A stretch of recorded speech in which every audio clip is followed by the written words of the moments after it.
this evening of artistic interventions in the archive and flat of George Lukács is a very good opportunity to reflect on the contemporary relevance of this very important philosopher.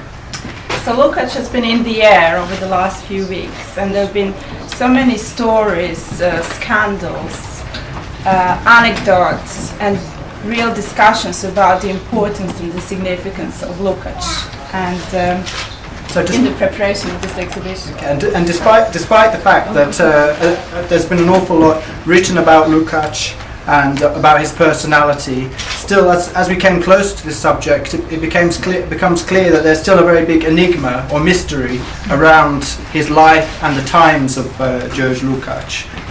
And if you look at the artistic interventions here, they reveal, or they attempt to come close to some of the different aspects of this enigma. And the artists who are intervening tonight, the generation of artists who are working and intervening and showing us some of their works tonight, have been influenced by the generation of artists, have been taught by a generation of artists who belonged to the neo-avant-garde of the 1960s. And that generation, active, being critical and political in the late 60s, they, as a matter of fact, were not so interested in Lukács. They were not looking at Lukács at that time. They had some other influences, some other figures were maybe more important. Havas, for example. Havas, for example, and they were looking at some more dissident thinkers and writers. And if you mention Havas, it was another enigma in the history of Hungarian art, or history of Hungarian culture, of how did Havas lose his job, and what was the Lukács's influence, or what is his impact on that. And the artists are interested, in the one hand, on the life and times of George Lukács, and also on life in communist Hungary, and also in the pre-Second World War period. So going back into the whole kind of history of his life and the times that he lived through. And this is a very interesting place to do that, because in a way it feels sometimes when you come in here like the clock maybe stopped in 1971. When he died, so it's very much preserved in situ, which is an interesting context for artists to respond to. But obviously Lukács's influence did not stop with his death, and so didn't Marxism die in 1989 when communism collapsed, although maybe at the beginning it might have seemed so.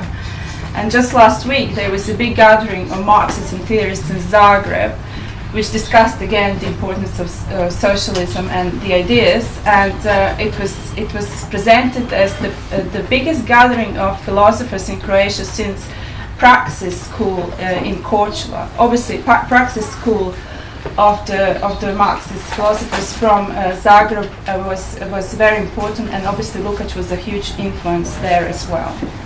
Lukács is very often talked about as the founder of Western Marxism. And really, his reputation is huge and his influence enormous on especially the new left in the West in the 1960s and 70s. And in a way, it's still going on today. This influence of among the art historians, perhaps one of the most important followers of Lukács thought in art history is Andrew Hemingway, who is working at University College in London, and he's just organizing next month a big conference where things will be discussed, such as the importance of Lukács for contemporary art. And we were also thinking what might be the influence, or what might be the importance of Lukács for contemporary art. Also in terms of his theory, so what aspects of his theory might still be relevant or today, and especially in the context of contemporary art. And just looking at his works, the kind of things that were important, obviously his idea of reification, the commodity fetish, and also this general idea of trying to develop kind of a new kind of 20th century or a new kind of Marxist critique to take into account the changes in the capitalist system since Marx was writing. And also for contemporary art, he's writing on realism and his ideas and the distinction he makes of the appearance and the essence. are very, very kind of important and actually could be translated into contemporary art practice, where we are so used to observe the contemporary art in terms of socially engaged art or autonomous art. Some which is more inward-looking, personal, subjective, and the socially engaged art which refers to political and social issues wider than just personal. And we think that these works in these interventions tonight very much also reveal themselves in these aspects of essence and appearance. In a way, they relate to different levels of social reality. And so perhaps we can start with Tamás. So we'd like to say a few words about the works and interventions that you'll see this evening. And at first sight, perhaps his interventions, which is photographs, show to some extent some kind of personal and subjective layer of the work, more appearance in their appearance. As we see the artist lying on the books, we see him contemplating, we see himself portraying himself in the archive, being overwhelmed by the work of Lukács and also by the space where we are today. And we think that in contemporary art, artists can take different roles, and artists can choose to be not producers of knowledge. They can decide to teach us something, to deliver some kind of knowledge to us.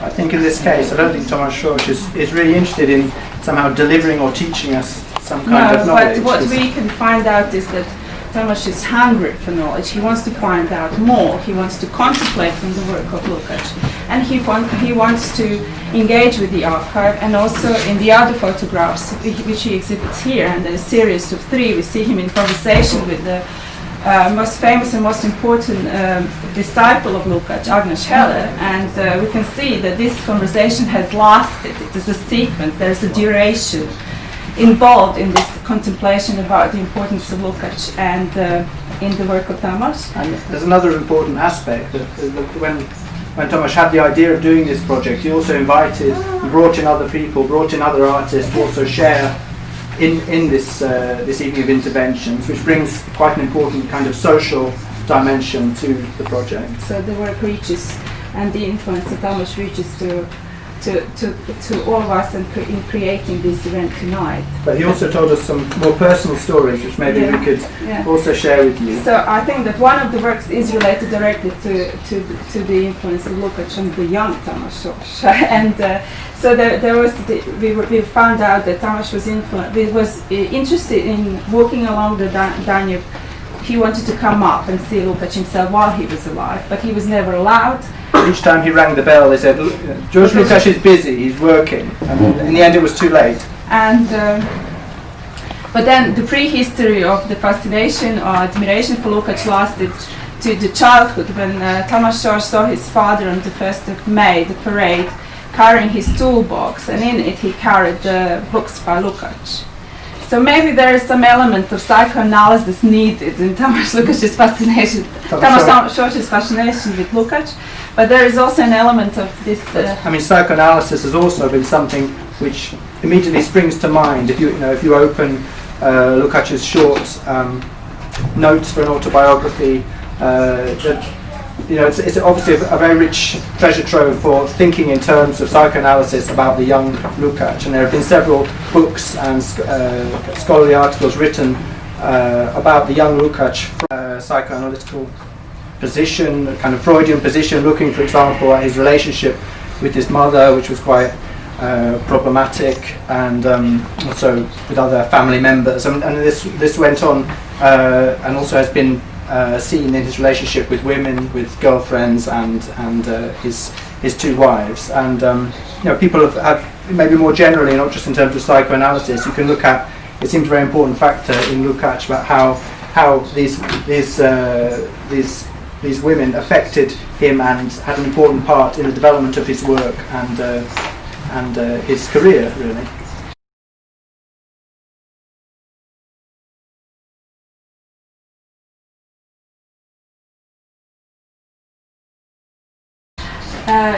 Balázs Beöthy intervention is on one of the most important items in this flat and in this archive, which is the George Lukács's desk itself, and Balázs is in a way intervening with the archive, with the meaning of what an archive is, and how the history is preserved in that archive. And he on the one hand tries to recreate in some little way, quite minimal way, how the desk looked at the time Lukács was sitting and writing. It was chaotic. It was loads of books and obviously loads of cigars. You know, he's trying to break through the kind of orderly appearance of this kind of contemporary archive where everything is nicely put away, and reach through to the chaotic reality of Lukács's life and all the uncertainty and so on that he lived with throughout. And Balázs also points to one aspect of this archive, the letters, the early Lukács, and that aspect of today's archive is related to another archive which started in a suitcase. The archive within the archive. Yes, and that archive within the archive was a suitcase in which Lukács packed all his letters, thousands of letters and correspondences and early writings, put them in the box and took them in Heidelberg in Deutsche Bank and deposited it in the safe. And around 1917 or 1918. Just before he came to Hungary to join the Communist Party. He also, before he went to the Soviet Union in 1933, he returned. He was at the time in Berlin. He returned to Heidelberg and to renew his deposit in the bank, the loan in the bank.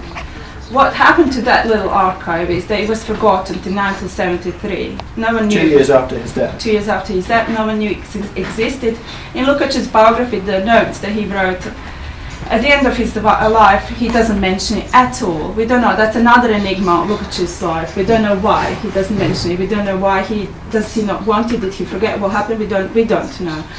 But researchers, by discovering that there is a story in the legend how it was discovered by some bank employee in Prague, and by discovering this archive, the researchers have had the opportunity, amazing opportunity, to find out all about his youth, his young writing, his young life, really. And Balázs uses some of the letters he wrote to his young lover in Budapest in the 1911 or until 1911, 1906 to 1911.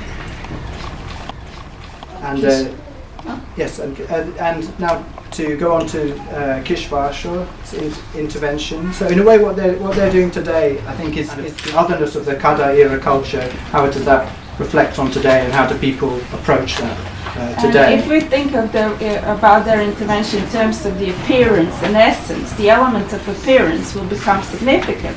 However, we shouldn't forget that it really refers to the essence of the otherness of that era, the unbridgeable past and the present of that era and today.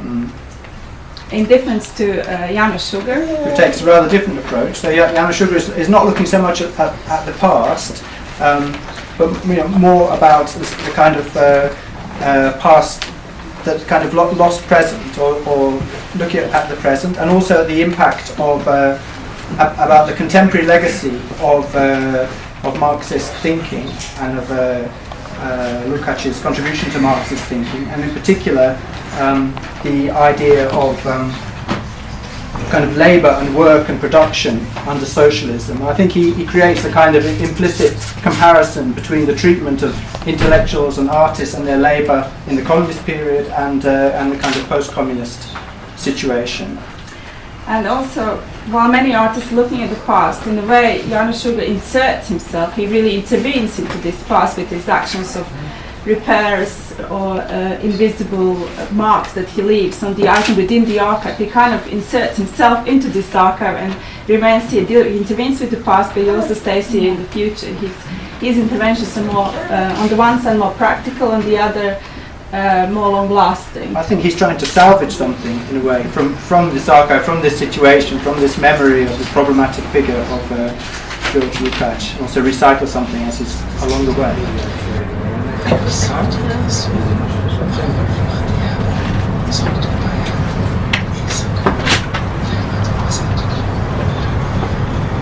Rövidesen visszateszem a festményt. Arra gondoltam, hogy ez csak akkor lesz látható újból, hogy valaki úgy dönt, hogy ezt az alulról bezárja, és kipakolják.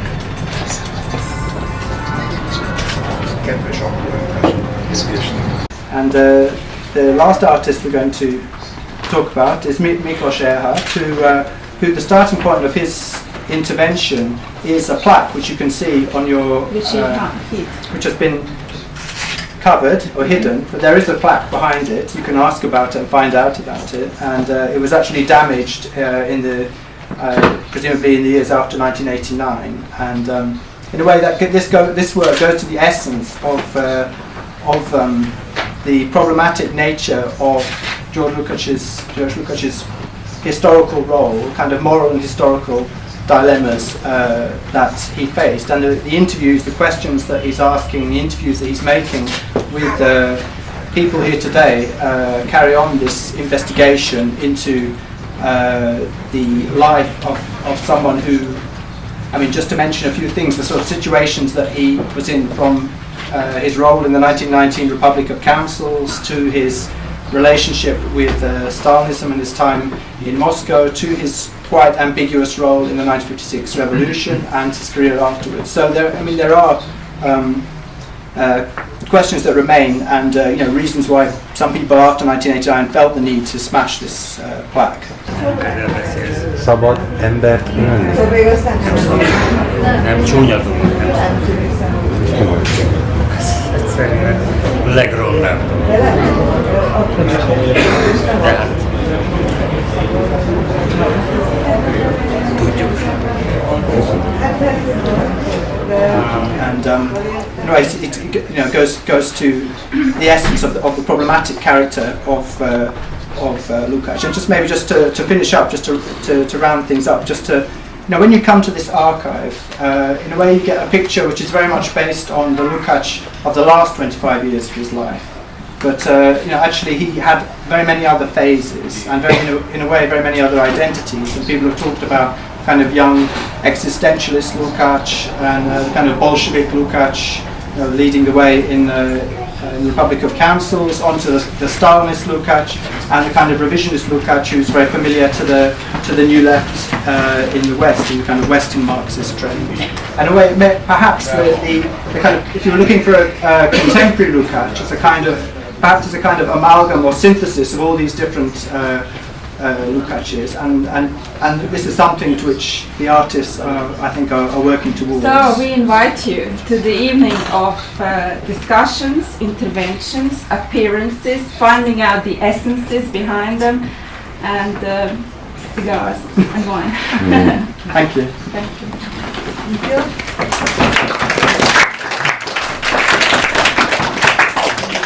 Köszönjük szépen, és akkor visszaadnánk a teret meg az előtt a vizualitásra, meg a cselekvésnek.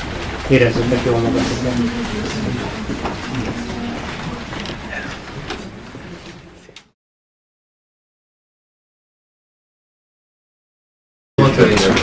Én már csak így láttam ezen az állapotában.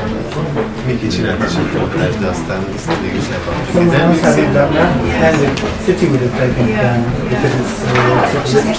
Kommunista FT-t, a Magyar Tanácsköztársaság közoktatási népbiztosat, a Magyar Nemzet, Forradalmi Munkásmozgalom, kiemelkedő személyiség. Nem, kommunista, nyilván filozófus. Filozófus és filozófus, az igaz. Ezt így összetörték? Igen, a kiskölték. Kisgazdák. Igen, akkor itt Hát ez itt volt benne. Hát ez volt az egykori Lukács. Ja, a kisgazdák ebben a székházban. Hát a Kardos András tudja megmondani, hogy mikor. Első parlament. Tehát 15 évvel valami. Most már 15 év. Kedves barátaim, Heller Ágnes felajánlott nekünk egy fél órát kérdések és válaszokra. Gyertek velem is. Hallgassátok őt.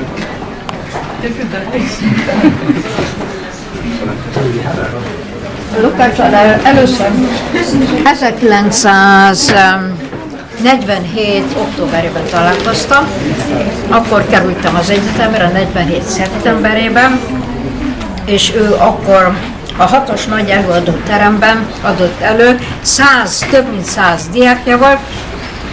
Az akkori barátom, vagy akkor boyfriendnek hívták, most már boyfriendnek hívják, akkor nem úgy hívták, akkor udvarolnak hívták, az vitt engem a Lukács orra, hárman Pisra, és azt mondta, muszáj elmennem oda. Nekem semmi kedvem nem volt, mert én fizikát akartam tanulni, meg kémiát, még mentem az ő kedvéért, és akkor elkezdtem hallgatni ezt a pici embert, nagyon halkan beszél, ott ült, pici ember, igen, halkan beszélt, alig lehetett hallani harmadik sorban, akkor hogy nem voltak ilyen szerszámok, de egyet megértettem, nem kell nekem ülni, köszönöm szépen. Egyet megértettem, hogy ez a legfontosabb dolog, amit nekem meg kell értenem, pedig nem értek bele egy szót sem. Aztán ugye a téma az a történetfilozófia, kultúrfilozófia fejlődése volt Kantól Hegelig. Akkor ő éppen azt hiszem Winterbandnál tartott, sose jött túl Winterbandon, soha. A következő fél évben megint ugyanezt tartotta, megint nem jutottam Winterbandon, de ez minden előadásával így volt. Utána előadta az ész trónfosztását, nem úgy, hogy a könyvben megjelenik, mert sose jutott el a kritikához. Ugye mindig előadta, hogy mit mondtak ezek az emberek, akkor ilyet volt a marxista ledorongolás, de nem volt rá ideje. Mert olyan lassan beszélt, hogy nem tudott ledorongolni, hogy mi megtanult, mit mondott Schopenhauer, mit mondott. András, hogy tudtuk volna, hogy miért voltak olyan gonoszak. Úgyhogy elég nagyon jók voltak ezek urak. Na, így ismerkedtem 47-ben, de az észtorofonsztása már jóval később volt, mert akkor volt, mikor nem 100 ember volt az óránál, mint 8. Mert közben volt a kritika, Lukácsot így elmarasztaltak, jobb és nem tudom milyen oldali elhajlásokért, és mit tudom én, hogy összetévesztett a népi demokrácia, a proletár diktatúra, vagy fordítva, de minden esetre Rudas egy nagyon nagy kritikát írt ellene, meg írt egy ellen kritikát Rudas mellették a Révai Józsefok, a Szigeti, ugye olyan önkritikát gyakorolt, hogy Lukácsnak mivel nem volt igaza. Lényegében akkor kicsit eltávolították az egyetemről, kicsit el kellett mennie, egy évig nem tarthatott órát, aztán visszajött, de utána már csak 7-8-9 diákja van. És mi ott maradtunk hűségesen vele. Már kaptunk egy levelet, 1949-ben, amikor a Herman Pistával voltunk a Bakonyban, akkor jött egy levél, az Légi Lukács szeminárium egyik diákjának, akit nagyon szerettünk, és az volt a levélben, ha jól akartok járni, akkor Rudashoz csatlakoztak. Máig emlékszem a szövegre. Mi egyszer oda voltunk ettől a szövettel. Hogy lehet ilyet írni? Később már megértettük, mert az emberek többnyire később jól akartak járni, de akkor még szüzek voltunk, és még nem tudtuk az egész dolog mit jelent, hogyha jól akarunk járni. No hát, az már 49-ben történt, 47 óta ismerem, akkor az egyetemen volt a tanárom, most voltam ott előadást tartani azon helyen, ahol az ő szobája volt, éppen bölcsőztem az első emeletem, de a szobát ketté vágták, ott volt egy nagy szobája, ott volt a könyvtár, ott ült és szivarozott, akkor lehetett szivarozni még az egyetem, mert a tanárokat szépen szivaroztak, akkor rettegtek, ott álltam 5 percig az ajtó előtt, még mertem bekopogni az ajtót, hogy mi lesz itt velem, és akkor bementem, és akkor lehet konzultálni, hogy na rettenetesen izgatott voltam, amikor konzultáltam nála. Az első időben az egyetemen konzultáltam, és akkor elkezdtem szemtelen lenni, mert nagyon szemtelen voltam, és akkor közöltem egy konzultáción, hogy Lukács elvtársam azt írja, hogy Sartre-nak az egzisztenciális humanizmus könyve ellentmond, a lét és semminek szerintem nem mond ellen. És megmondtam, hogy miért. Nagyon döbbent volt, és rám néz, azt hiszem magának ebben igaza van. Ezt azért mondom, meg kell érteni az ember, mert egy nagyon liberális tanár volt. Néha azt mondtam, egy kommunista funkcionális kombinálódott vele egy nagyon liberális, megértő úriemberrel, akinek főleg az volt érdekes, hogy ellentmondjanak neki. Ezt meg kell érteni, hogy olyan tanár, aki szerette neki ellentmondanak, mert szórakoztatta. Hogyha volt egy olyan tanítvány, nem emlékszem, de tudom a nevét, csak nem akarom elmondani, nem akarom nyilvánosan, aki a realizmus elméletem ért, és mindig ugyanazt mondta, mint ő. Halálosan unta, mert ő tudta, hogy mi az ő véleménye a realizmus elmélet, miért akarja ezt más szájából is hallani. De ha más szájából más hallott az, hogy neki nincs igaza, hogy Balázs parasztok egy rossz regény, akkor az szórakoztatta. Mert az egy érdekes dolog, mert lehetett válaszolni, az izgatott, és ez jellemzi mindig a jó tanárt, ő ténylegesen nagyon jó tanár volt ebből a szempontból. Azt szoktuk mondani a szemináriumban, hogy még egy nem vemhes tehénben is megtalálja a borjut, mert ugye bárki megszólal, akkor mindig azt mondta, ebben, amit mondott, ebben van egy racionális mag. És akkor megmondta, mi az a racionális mag. Szegény hülye, aki ezt a szöveget megmondta, csodálkozott, hogy ilyen okos dolgot mond. És utána magabiztos lett, és legközelebbi szemederom esetleg tényleg mondott valami okosat. De nagyszerű pedagógus volt ebből a szempontból. Valószínűleg ő is tanulta valakit, de neki is volt, lehetett egy ilyen tanára, nem tudom, talán Tiltai volt az nem volt a tanár, az Zimmer volt a tanár, lehet, hogy ilyen tanára volt, de valahonnan tanulja az ember, én is tőle tanultam, és a szemináriumban pontosan igyekszem azt csinálni, amit ő csinált velünk, mert megtanulja ezt a tanártól, hogy hogyan kell egy szemináriumot vezetni, hogyha kedve van hozzá úgy vezetni. De akarják, hogy angolul beszéljek, az is jó. I can also speak in English if you request it.